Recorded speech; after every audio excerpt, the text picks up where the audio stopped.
Kemudian setelah si jabang bayi lahir, maka sambutlah bayi itu dengan rasa gembira dan syukur kepada Allah Subhanahu wa taala. Dan awalilah kehidupannya dengan melaksanakan sunnah-sunnah Nabi terhadap bayi.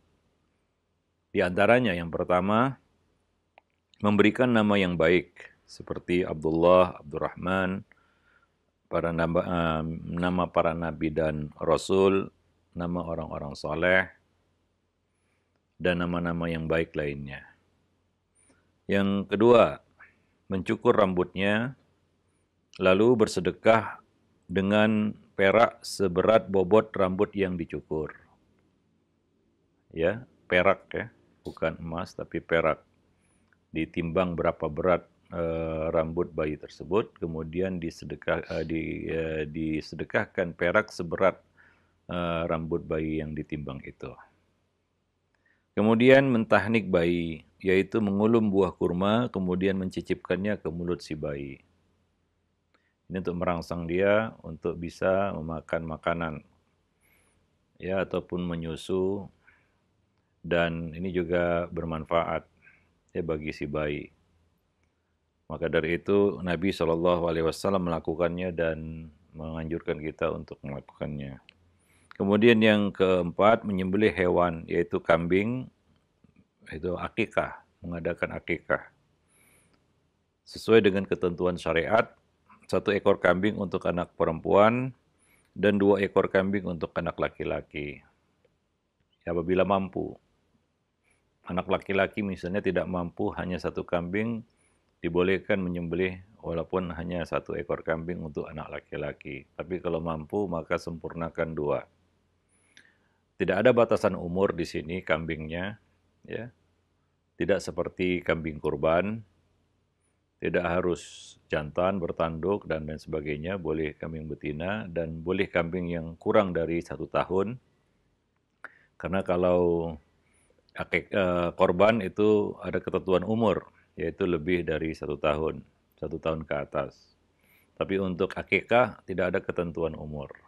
Ya cuma ya tentunya kita sembelih yang baik, ya kita memberikan yang baik, terbaik untuk Allah Subhanahu wa taala, ya, untuk melaksanakan kewajiban ini. Ya, tentunya jangan kambing yang cacat ataupun kambing yang berpenyakit.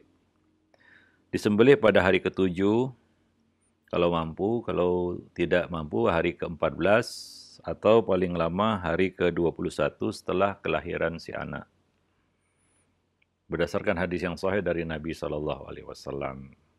Apabila lewat dari waktu-waktu itu, sebelum waktu itu atau sesudah waktu itu ataupun di luar waktu itu, apakah terhitung akikah? Ya, di sini ada perbedaan pendapat di kalangan ulama.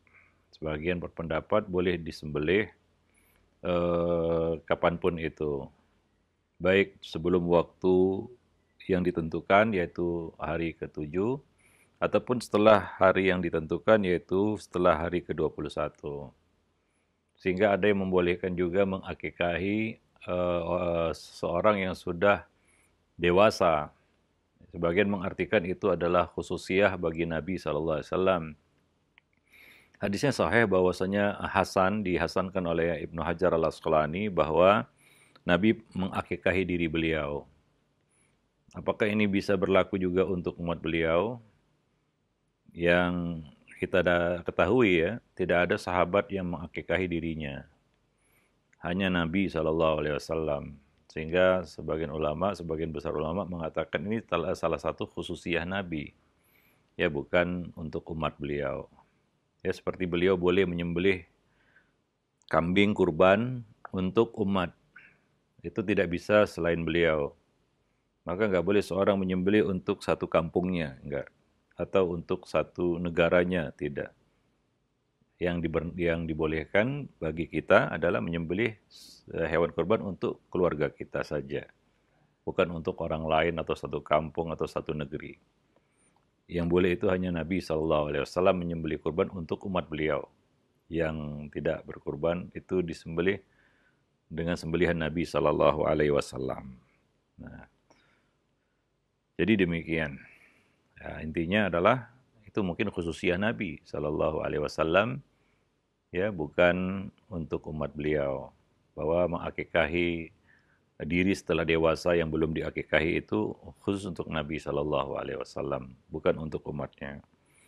Dan sebagian mengatakan, berpendapat bahwa ketentuan yang disebutkan Nabi itu harus dipatuhi, yaitu hari 7, 14, dan 21. Karena ini para ulama mengambil mafhum adat, ya, bilangan yang disebutkan. Mafhumnya adalah di luar itu tidak disebut akikah, walaupun dianggap sebagai satu kurbat, yaitu suatu takarrub ilallah dengan menyembelih hewan lillah, ya, menyembelih hewan untuk Allah Subhanahu wa taala, berpahala, kita bagi-bagikan kepada manusia. Itu salah satu